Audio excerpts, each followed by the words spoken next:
тағала баршамызға осы рамазан айын дүниеміз үшін де ақыретіміз үшін де ерекше бір жақсылықпен тәмамдасын.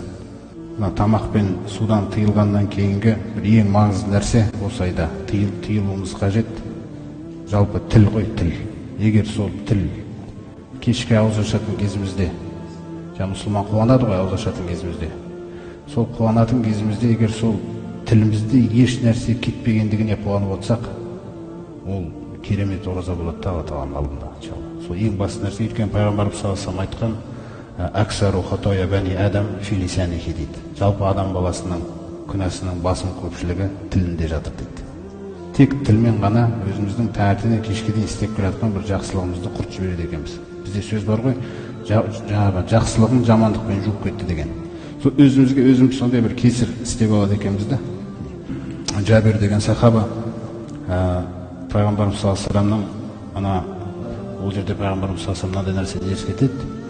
Жалпы егер де өтірік сөйлеу, жалған сөйлеу деген нәрсені тастамасаңдар, сол жалғанды адамдардың арасында таратуды, соны істетуді, содан тыйылмасаңдар, сондай-ақ білімсіздік деген нәрсені қойсаңдар. Білімсіздік деген сөз екі түрде түсіндіріледі. Біреуі білім болмаған білімсіздік, екіншісі мұсылманның білім болса да өзін ұстамдылық танытатын кезде ұстай алмағандығы да білімсіздікке жатады екен. Сол білімсіздік көзделеді да бұл оразаның кезінде. Яғни ұстамдылық.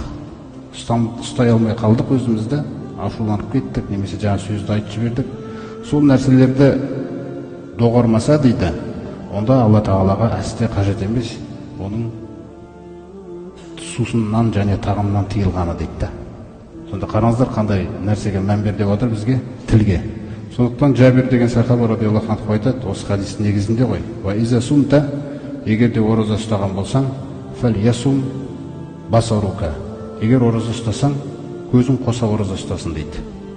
Қараңыздар. Ва самғука, құлағың да қоса ораза ұстасын дейді. Яғни Алла Тағалаға ұнамайтын нәрселерді кіргізбе, сөздерді. Алла Тағалаға ұнамайтын нәрселерге қарама. Сосын вай лисанука дейді. Және тілің ораза ұстасын дейді.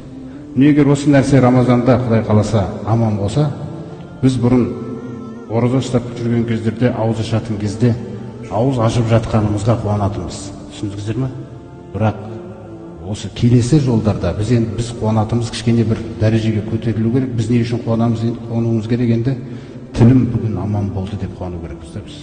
Өйткені бұл Алла Тағала ораза мен үшін дегеннен кейін, оны Алла мен үшін деп тұрған оразаны ұсынып отқан оразамызда өсек жабысып тұрса, ғайбат жабысып тұрса, қайтып ұсынасың оны? Сосын ол бізге байланысты емес қой, қабыл алатыны, қабыл алмайтыны. Ол шешеді ғой.